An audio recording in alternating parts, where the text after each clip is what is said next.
Hey everyone, welcome to the Brews Less Traveled podcast and beer club. I am your craft beer loving host who loves hats as well, Molly Lamb.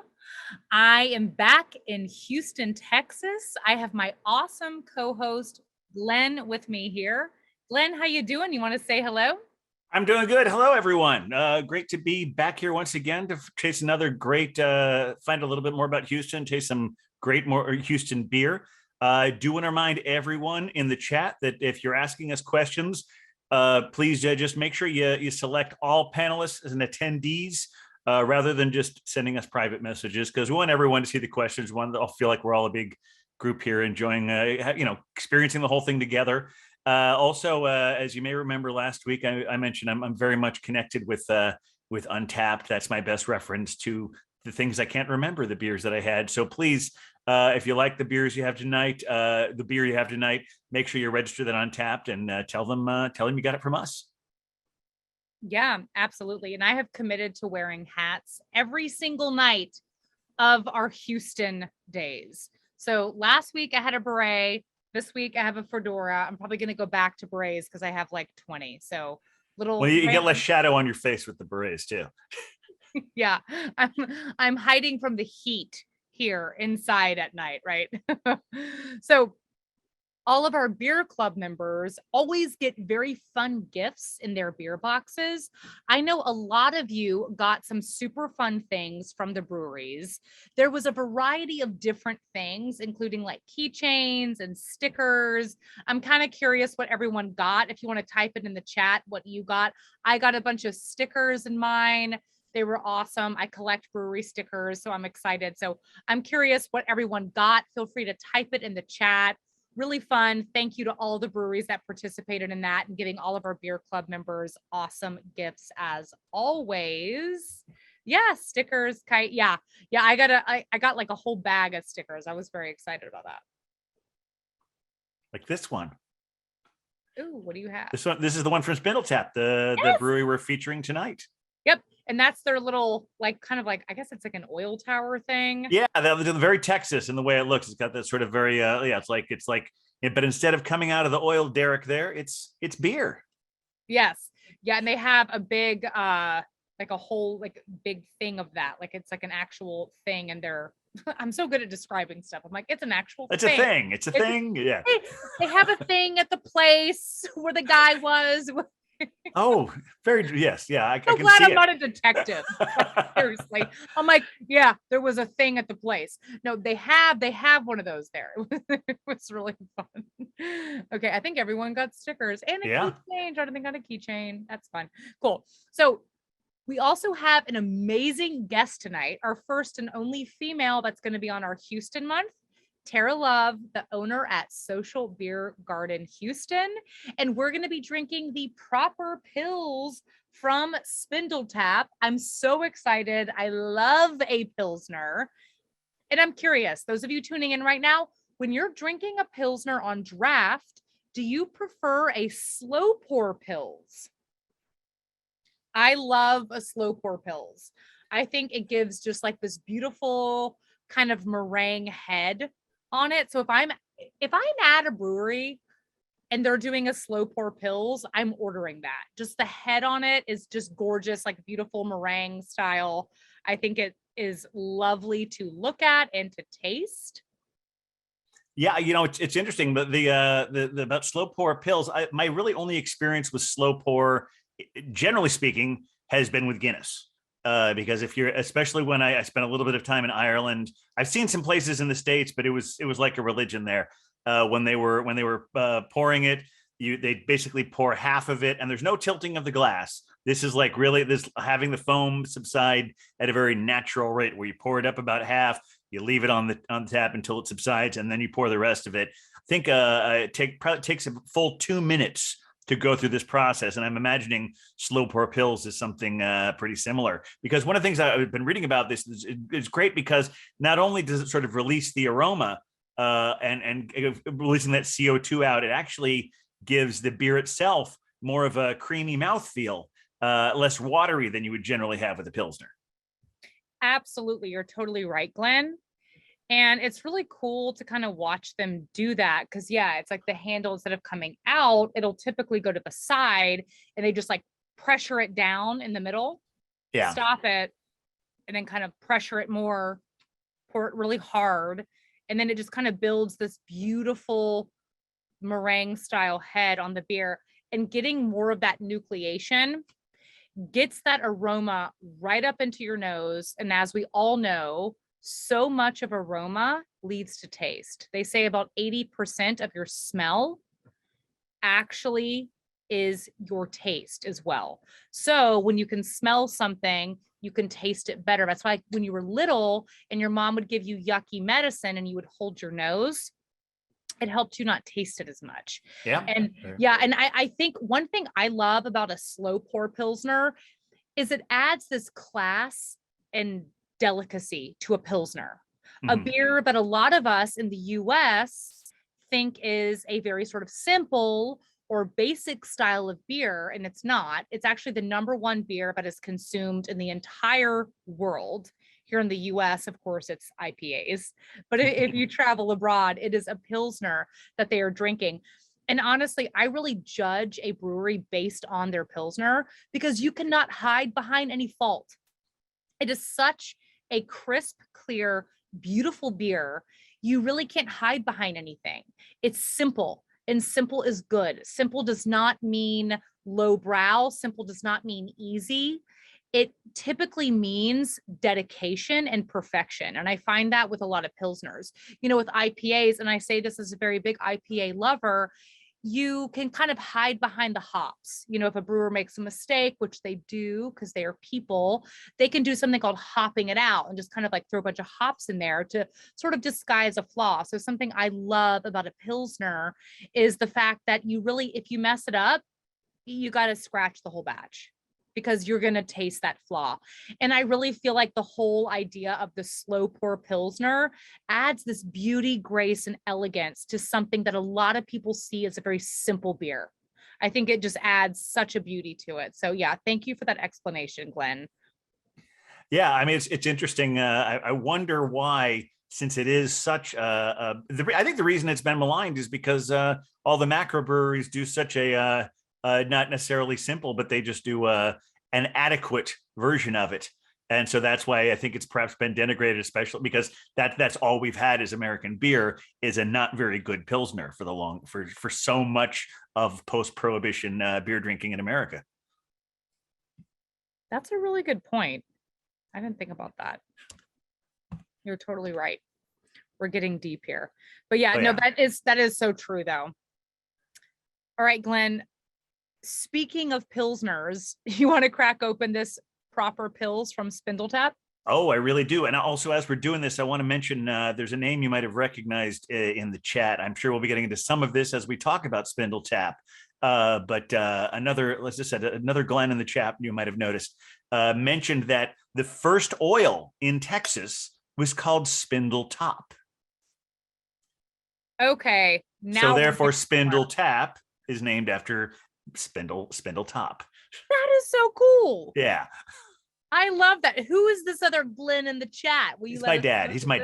I love it. I had my whole family last month during Birmingham because they're all from there. They were all tuning in. That's awesome. Hi, Senior Glenn. If I may call you that. We have different middle names, but it's close enough. I love it. All right, let's crack open the proper Pils from SpindleTap. Look at this nice, just like very classic can art. Absolutely. And speaking of slow pour, I'm going to use. Are we going to try and pour these slow? Not so much of a 45-degree angle as we usually do. Yeah, I'm going to kind of shoot it down.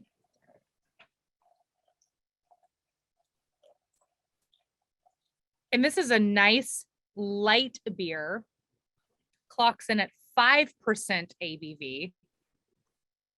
And it's a nice Czech Pilsner.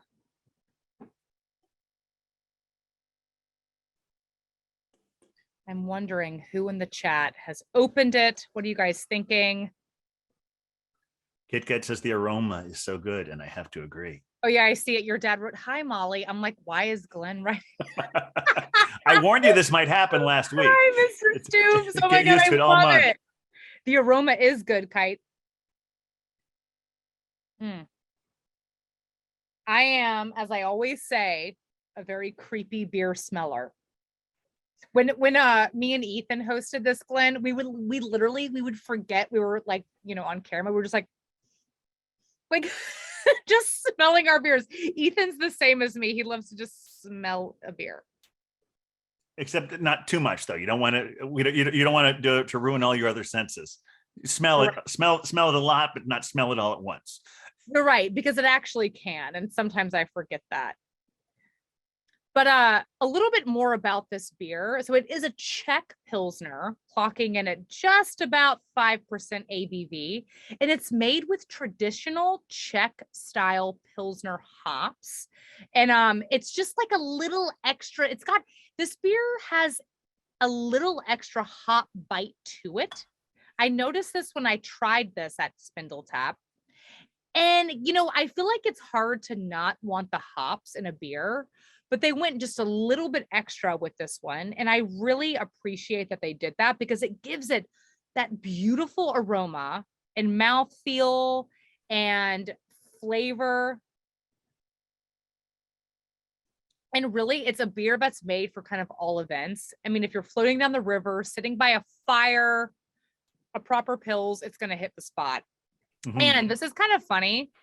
So initially, they had an exceptional name and beer label for this beer, but they got a cease and desist. They kind of figured that was coming, but it was too good to not do. So they changed the name from Pilsner Urkel. So think Steve Urkel. Oh, okay, sure. Well, because it was named after the original Pilsner Urquell, right? And so they, I love it. But yeah, Urkel's lawyers got on them. I tried this beer when I went to Houston, when I went to SpindleTap. Loved it. And I love it even more now. I am noticing the most gorgeous lacing on my glass. Yeah. I mean, lacing is like legs on a wine glass for all of you wine lovers. When you see it sort of stick to the glass just a touch. In beer world, we call that lacing. And it's when that head or foam or nucleation sticks just a little bit to the glass. It's just something to notice about your beer. It's just something when you're sort of appraising it to take note. This is a really good Pilsner.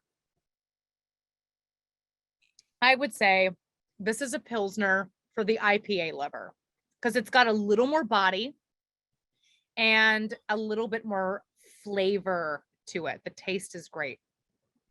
Yeah, it's Pilsner is not often my first choice of beer to have. So if we're going to do a Pilsner, I'm certainly glad we're having one by a brewery that really knows how to do it right. This really makes me appreciate the style.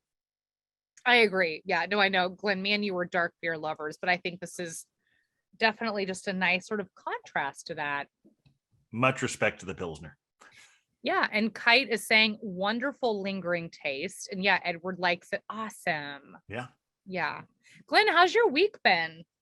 It's been great. It hasn't been incredibly busy. I mean, with the regular job, we had a nice little beer Avengers get together at Hophead Huck's the other day. Tasted a lot of different beers. Ooh, yeah. I don't know. Oh yeah. I don't know if you saw the picture of the kill wall. Whenever we have a beer Avengers get together, we save all the empties, pile them up as all the beers that we have given a nice funeral to by ingesting them all. And then so we have our kill wall. Yes, I remember the kill wall days. So you guys, Hophead Huck, y'all remember that was my co-host for Knoxville, Mike. And, we're all New York buddies. And yes, Mike, I feel like hosted quite a few beer get-togethers. Yes. And yeah, the kill wall, it would just be a wall of all of the cans and bottles we had destroyed. There was times I was just like, we're gross. We're I drank like 6 beers to myself. I don't even know how I do it sometimes, but oh man, I saw that on social media. It looked really fun. Yeah, there were about a half a dozen of us there, so I think we had plenty to share. Yeah. And Kite says this beer would have gone wonderful with his salad tonight. Yes, this is a good beer to pair with like fresh veggies. I love that. Very kind of vegetal in that way. Yeah, really nice. Cool. So let's learn just a little bit more about SpindleTap. This was a really fun brewery. So, SpindleTap Brewery officially opened in 2015. And what started as a small idea quickly turned into a 20-barrel brew house. And it's actually grown into lots of 60-barrel fermenters. And the brewery and tap room is part of this awesome compound where several of their other businesses exist. So, besides SpindleTap Brewery, there's also SpindleTap Coffee, which is my other favorite beverage. They make delicious coffee, and SpindleTap Park, which in recent COVID was a recent COVID 2020 edition that covers 3 acres with kickball, baseball, and basketball. It's also got a 9-hole putt-putt golf course and disc golf and a 2 covered pavilion area where you can listen to music outside. This Wow. Yeah. place was absolutely awesome. I think I have a photo of the putt-putt thing. Well, yeah, I know that's what the first thing you see when you go to their website is you see this big mini golf situation there. If that was all they had, I would have been impressed. But then when I found out they had all these things like, as you said, 3 acres with all these different activities that aren't necessarily. I mean, yeah, it's funny. You imagine a place like that in New York, they would say, well, we can't have this much space without room for bodies. But no, they're stretched out, playing kickball, baseball, basketball, putt-putt, all of that. Pretty remarkable for a brewery that just started with 3 college roommates and a couple of homebrew buddies. I mean, it seems like it's really been a wild ride in the 6 years since SpindleTap first opened their doors. And the starting lineup, as far as the beers, has changed and emerged, and the diverse styles of beers they have has really made a huge impact on the local and national beer scene. The whole gang, all of them, they're committed to making the best beers and offering a unique taproom experience, unlike any other brewery. Yeah, it's such a fun spot. Everything in Houston, I noticed, was really outdoorsy, very focused on outdoor activities. All I wanted to do the whole time, I was like, I just want to go play putt-putt. I was like, would it be weird if I just joined someone's putt-putt game? Like, it looked so fun. And yeah, they have this whole outdoor stage, basketball. I mean, every activity. And I'm not even like a competitive person, but this place just made you want to be competitive and go do fun outdoor stuff. I really loved my experience there. And while you guys kick back and enjoy this beer, let's share a couple of fun things to do in Houston outside of all the awesome activities at SpindleTap. So, Yeah. if you love taking photos for Instagram, you will have to check out the Mural Instagram tour in Houston. So it's a 2-hour tour that will take you by all of Houston's beautiful street art so you can get amazing photos for your gram. It's great for all ages. And I think that sounds so fun. I mean, look, I love a good selfie, and anything that makes my selfie look better, I'm a fan of. And Houston is super artistic. There's murals everywhere. So I think this would be fun, even if you're not super into Instagram. I think it would just be really cool to see all the street art of the city. Yeah, that sounds great. If you're looking for more than beer, this is something that all ages can enjoy. Another thing I really love about what I'm learning about Houston is that the Astrodome isn't the only indoor venue with what is traditionally outdoor activity, because there's a really cool indoor skydiving place where you can get all the thrills of skydiving without jumping out of a plane. It's called the Houston Woodlands Indoor Skydiving Facility. And if you do it, you basically get I saw these pictures of it, watched some video of it. It's like these things that look like little sort of human aquariums where they just get into, and you're not jumping out of a plane, but they're essentially contained wind tunnels where you can have that experience of like the air lifting you up. And if you do check all the right boxes and do everything the right way, you can actually get a certificate after completing this. Basically you get an hour and a half of really thrilling activity. Yeah, here's some photos of it. Oh my God. Yeah, here's some photos of it. Can you guys see that? That looks, I mean, I don't know. Yeah. Glenn, are you like a daredevil? Would you do this? Well, I mean, I feel like you don't have to be a daredevil to do this. This is like, this looks like the safest thing in the world. This is like, yeah, I think you have to be a daredevil to jump out of a plane. I Yeah. think if you're not enough of a daredevil, I would suggest, the more I looked at all of this, I think you probably do this before you go to the brewery, because I'm not sure. I think this is probably something you might want to do on an empty stomach. Wouldn't you say, Molly? Yeah. Oh my God. Yeah. We just have one beer tonight, Kite, because we got 5 weeks in the month. So That's right. yeah, just one tonight. I know. No fun when there's just one, but So is it pronounced kite? Because a while ago I said Kit Kat, and I thought maybe I was saying that wrong. You've known that person for longer than I have, so I keep saying kite. Is it kite like fly a kite in the air? Okay. Well, I wasn't sure, since there's two T's and a Y and a yeah. Oh my it is God. Kit. All right. Okay, Kit. Oh man, I have been. I was just guessing for 6 months. Yeah. You should have corrected me sooner. It's actually no. Learning so much tonight. Oh my God, don't be embarrassed to say anything. You guys watch me like mess up my green screen all the time here. Like, it's totally fine. We're family at this point. But yeah, no, Glenn, you're right. I think you don't have to be the biggest daredevil, because the air just carries you up. Yeah. Yeah, I just watched like a 30-second video of it. I'm like, wow, that looks like fun. I am such a scaredy cat though, but that actually does look like fun. I feel like on my next Brews Less Traveled adventure, I got to go do one of these activities and then share. I'm trying to build my Instagram and share my videos of when I'm there. So y'all follow me at Molly Brews Less Traveled. I think that's what it is. I can't even remember. I think it's Molly _ Brews Less Traveled. But I'm trying to like build more of a fun sort of travel blog. All right, guys, feel free to ask our guest any questions you want. We will get that right to Tara. Let's welcome on our guest this evening, Tara Love, the owner at Social Beer Garden Houston. Tara, how are you? I'm good. How you doing? Hi guys, thanks for having me. Hey, Tara. Hey. We are so happy to have you, and we always love to start out by asking our guests what their craft beer origin story is. How did you get into craft beer? Oh Lord. Well, I'm old. No, I'm not that old.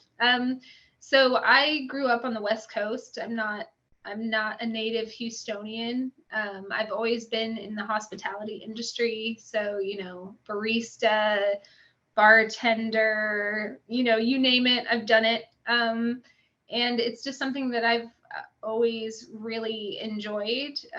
I was lucky enough to marry a British guy and lived in London for 7 years, became a citizen there.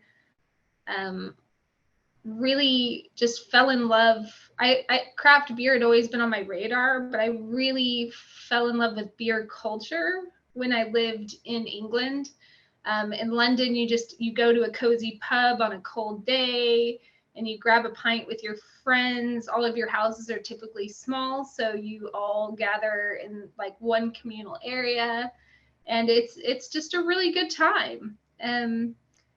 We moved to Houston because of his job, and after a few years, kind of corporate life was dragging on, and we decided like, hey, let's buy a bar. Let's make the jump. So then we became small business owners, and we're here. You are my kind of people. I love taking that type of leap. I owned a business. You and I were talking earlier today. I owned a business in New York for a while, and yeah, I had a facial studio with 2 locations, and I know that kind of stress that comes along with it, but there's nothing more satisfying than that. And it's really cool that you mentioned the beer scene in London, and just kind of how it brought you together. I think there was something very communal about beer, and then seeing it in different cultures, I think is so fun too. I think that's really wonderful that you got to experience there and then in Houston. Yeah, I mean, they kind of approach beer in a totally different way than we do. They have a lot of bitters there. They keep everything kind of cellar cool, which we kind of classify as lukewarm. But you definitely get to see like a different aspect of the industry for sure. Yeah, it's so fascinating. Not only did you buy a bar, though, of course, you bought you created a beer garden. I love beer gardens. In New York City, I live right around the corner. Since we're drinking a Czech Pils, I should give a shout out to this.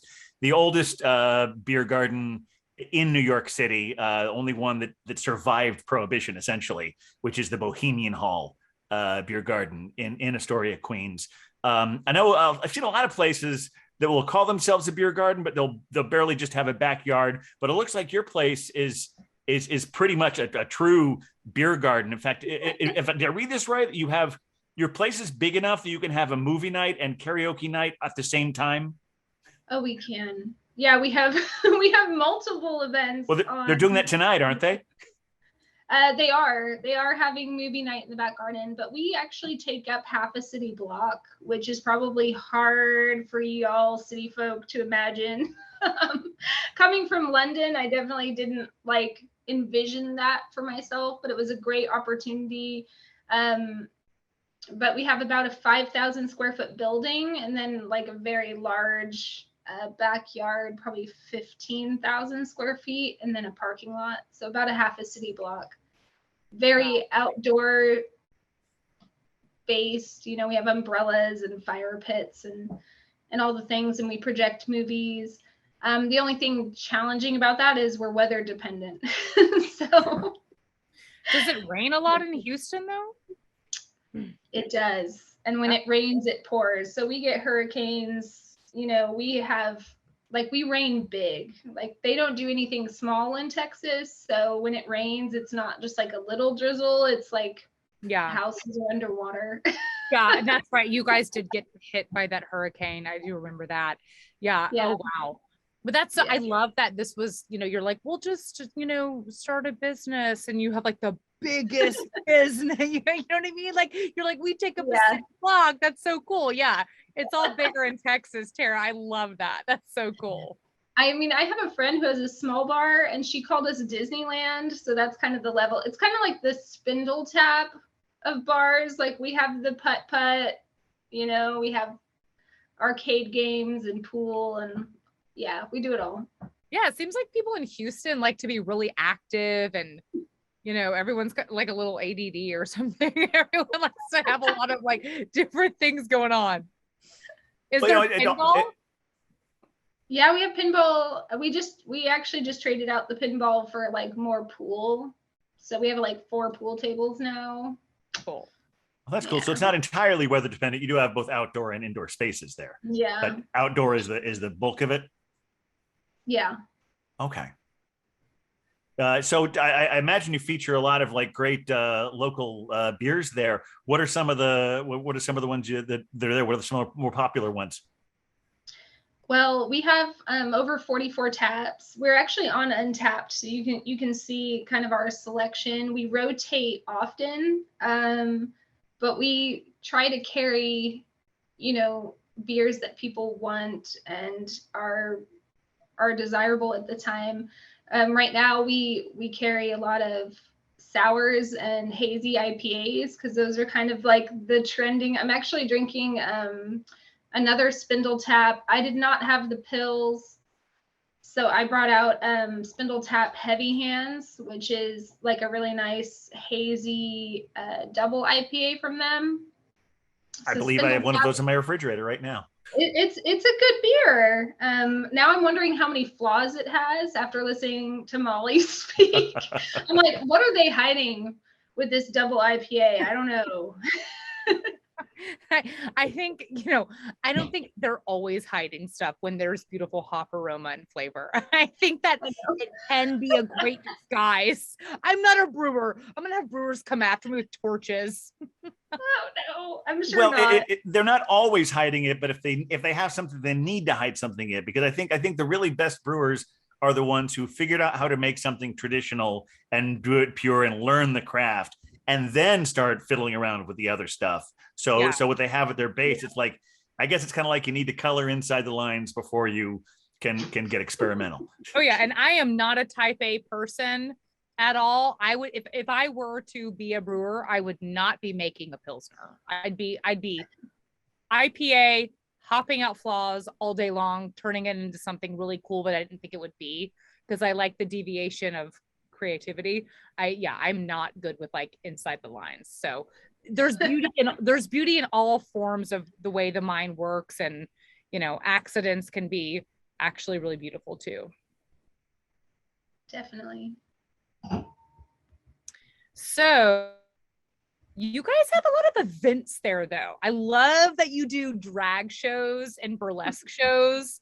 That's something my mom used to love, to always go to drag shows when I was younger. Like, she always loved that. Like, she was like, you got to go see a drag show. It's awesome. Like, you got to go see a man look better in high heels and makeup than you. And like, then you'll know what's up. So what are some of the more like popular events that you guys have there?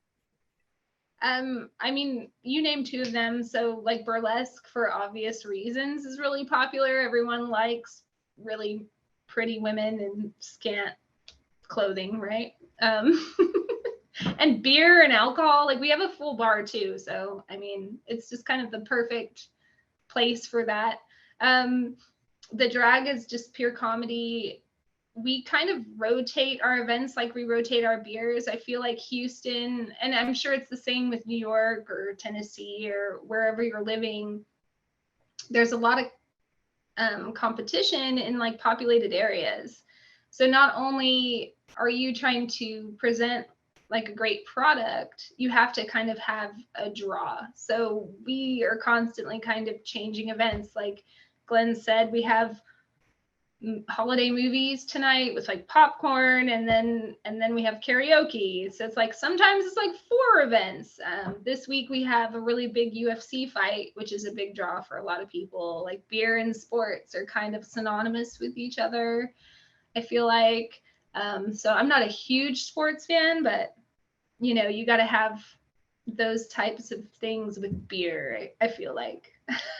I love it. And, it sounds like you really get your audience, Tara. Like, it sounds like you really know who your consumer is and the people that are coming, and you have a little something for everyone. And that's not easy to do as a business owner. And I'm also curious, as a female business owner, what are some of the biggest hurdles you faced in a mainly male-dominated industry? Honestly, it's being taken seriously. So like, I'm a middle-aged white girl with kids. They're 6 and 8, right? So I have like the whole just typical, I mean, I wouldn't say a lot of people do this, but how we have that trending word like Karen, I'm like the typical kind of lady that fits that box. I have a bar in one of the most diverse cities in the world that caters to absolutely everybody. And they meet me and they go, "You're the owner?" Like, really? No, you're just joking. You're just a bartender. And it's like, well, I do bartend. I also bar back and do all the things. But no, really, I am the owner. So I've had people tell me I'm too soft, that I won't make it in the industry because I don't have enough grit. I'm not very aggressive. So it's the whole, like, that is the biggest struggle, is to be taken seriously in an industry that's typically male driven, or it's not very family oriented. Yeah, They'll think my husband's the boss when like, I'll be the bad guy, like I fire people. absolutely. And I mean, I get that. When I go visit the cities every single month that we're discovering, and I get a lot when I have meetings with people, they'll say, "So why did they hire you?" And I'm like, "Well, I have great hats. That's why they hired me." Yeah, clearly. Yeah, I'm like, girls don't drink beer, Molly. What are you talking about? You can't be a cicerone. Yeah, I'm like, they actually went through dozens of interviews and then they hired me. It's like I get what you mean, like, where it's like you feel like you have to prove yourself, and it's like, like I get that a lot, where like everyone's like, "Well, how did you get into beer? How did?" And I'm like, beer is delicious. Like how do you get into like liking cookies or like it's delicious. It's so good, like, yeah, it's very funny. Those kinds of questions are very funny and good for you for sort of rising above them and being able to answer them. I'm slightly interchange. Like I actually kind of like feeling like I have like a very like low-key presence, like I don't tell people I'm the owner. I just hang out and kind of observe and like watch my staff and make sure things are going well. And sometimes if I come up to a table, I'm like, hey, how you doing? They look at me like very weirdly. Like, who are you? Do you work here? What's going on? So. I think that's really cool. It sounds like you just enjoy being in your establishment. It sounds like you just enjoy being present there. That's really lovely. It sounds like it kind of gives you just a peace of mind and in a peaceful sense just to be there. And I think that's really awesome. Thanks. And I know Glenn had a couple questions for you. Well, yeah, I did. I guess I was just curious. What do you love most about owning the beer garden?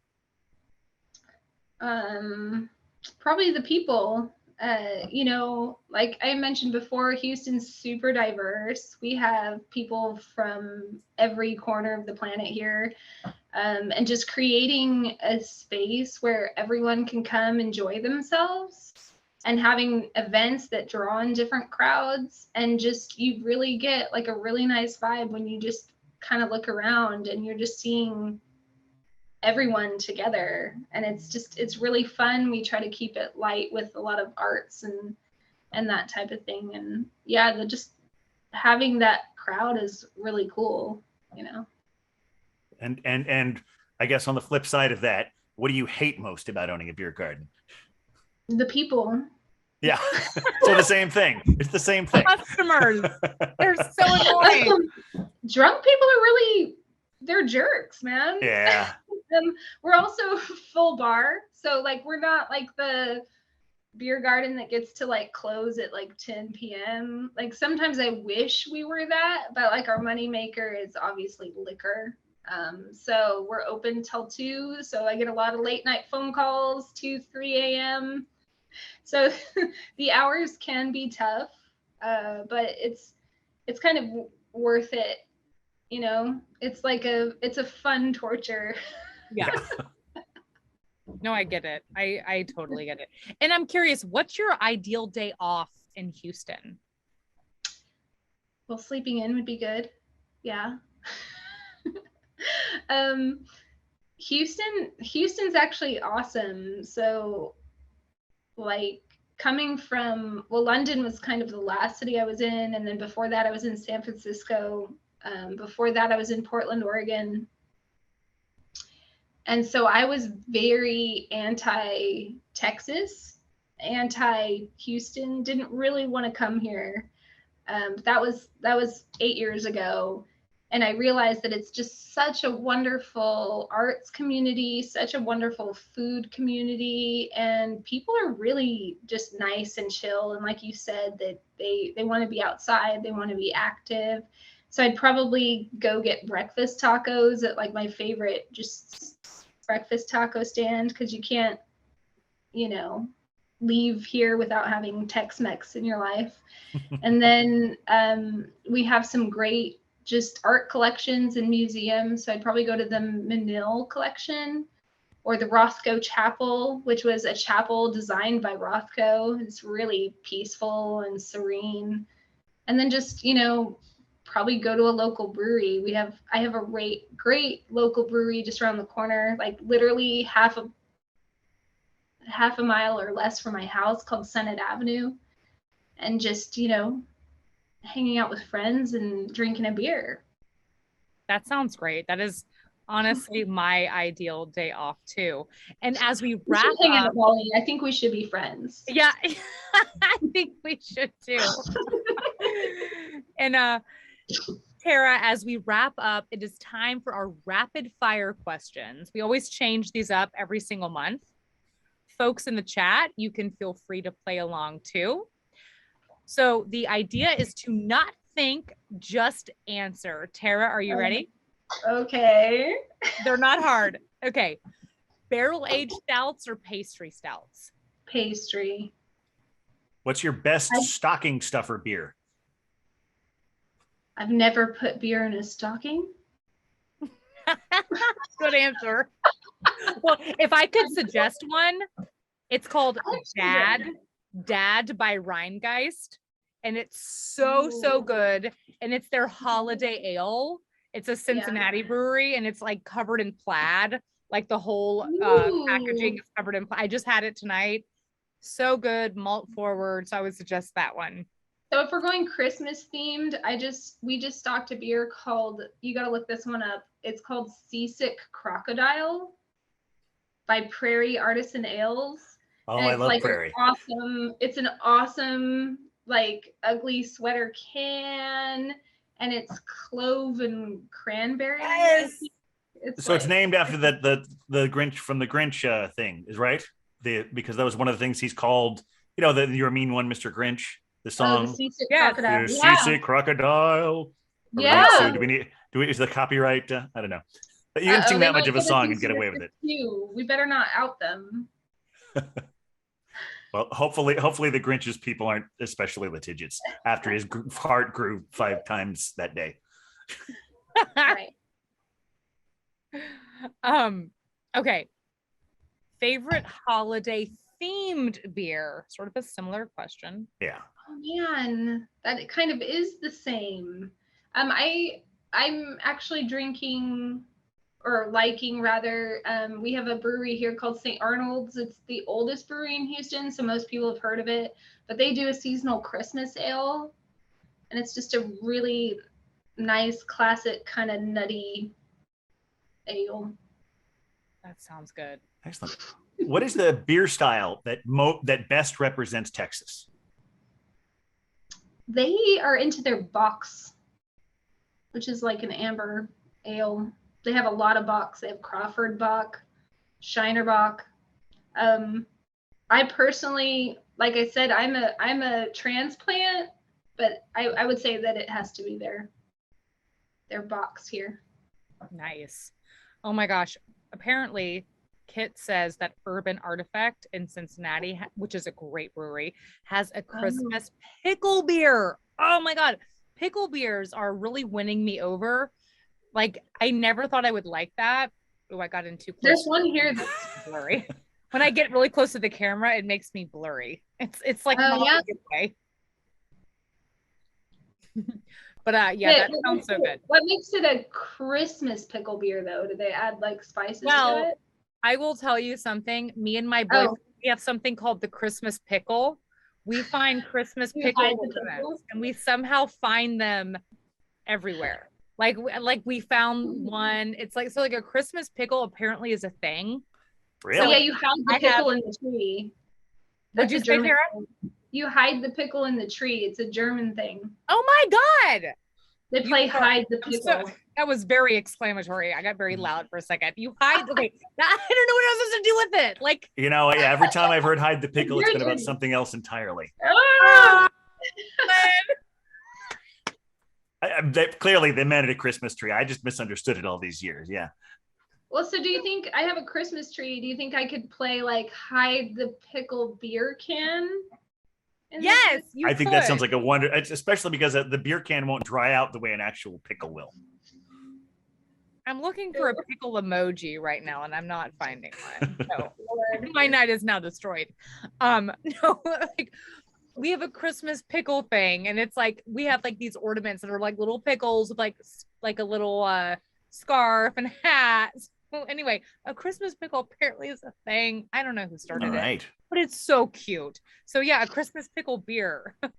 But makes sense. Tara, so if someone was to gift you a beer, Tara, what would be the most exciting beer you could receive under the Christmas tree? Oh, I actually got a really good surprise gift from Parish Brewing in Louisiana recently. So I don't know if anything can top that. They do a beer called Ghost in the Machine. Ooh. And then twice a year they do a special release of a double Ghost in the Machine. It's like a double IPA. And then they do something called the Holy Ghost, which is a triple. And I just got some of that, and it's in like beautiful gold cans with like a skull. So yeah, look up Parish Holy Ghost, and it's like the best early Christmas present ever. Ooh, that sounds so good. Do y'all It's want like to see? skull. Oh my God, that sounds literally delicious. Do y'all want to see a photo of my Christmas pickle ornament? I do. Absolutely. Okay, hold on. I'm very proud of this. It was like a $50 ornament. Like, well, maybe not. I mean, I tend to exaggerate. It was like 25. Well, you certainly don't want to hide it then. Certainly You want to not. show it off. Exactly. Show off I'm so not smooth with Zoom. Oh, here it is. One day I'll be really suave with Zoom and I'll be like, oh my God, look at me. I just pulled up a screen share without it taking an hour. That's the Christmas. There we Oh go. wow. It is. I got this at the Chattanooga market. And yeah, I think it was $25. It's like, that's not that crazy. It's hand blown glass. Look at the detail on it. So Very cute. nice. That's super cute. It is cute. And then I ordered a couple other ones on Amazon that are just like funny. And thank you, Kit. He's like, that is cute, Molly. I appreciate the words of affirmation. But yeah, I ordered a couple other on Amazon that are just like funny. They're like little like chubby pickles with like a Christmas hat and a Christmas scarf. So it's a thing. It's apparently a thing. I have no idea why. I'm gonna send you a pickle. I want one. Legitimately. I love how the original idea was hide the pickle, but your thing is pickles everywhere. Pickles all everywhere in sight. So there's no hiding necessary.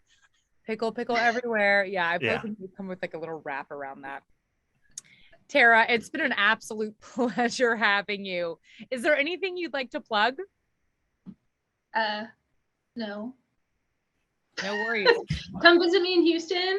Social Beer Garden. It's fun. Do you have any big events coming up there? Yeah, we For the have season?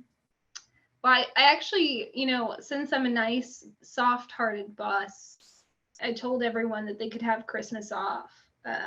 But my general manager decided to have a silent night, silent disco. So we're having a late night Christmas silent disco party. We have like 12 DJs, 3 channels. People are going to get wild because they're sick of their families. So that'll be fun. Oh my God, I love that. Thank you so much for being an amazing guest tonight, Tara. And Glenn, thank you for always being such an incredible co-host. Everyone, please be sure to tune in next week as we chat with Michael Duckworth, the CEO at True Anomaly Brewing. Cheers. Yeah. Thanks Thank for you all having so me. Cheers, much. everyone. This Bye. was so much fun. Tara, thank you. You guys have a good night. Thanks, guys. Take care. Bye. Bye.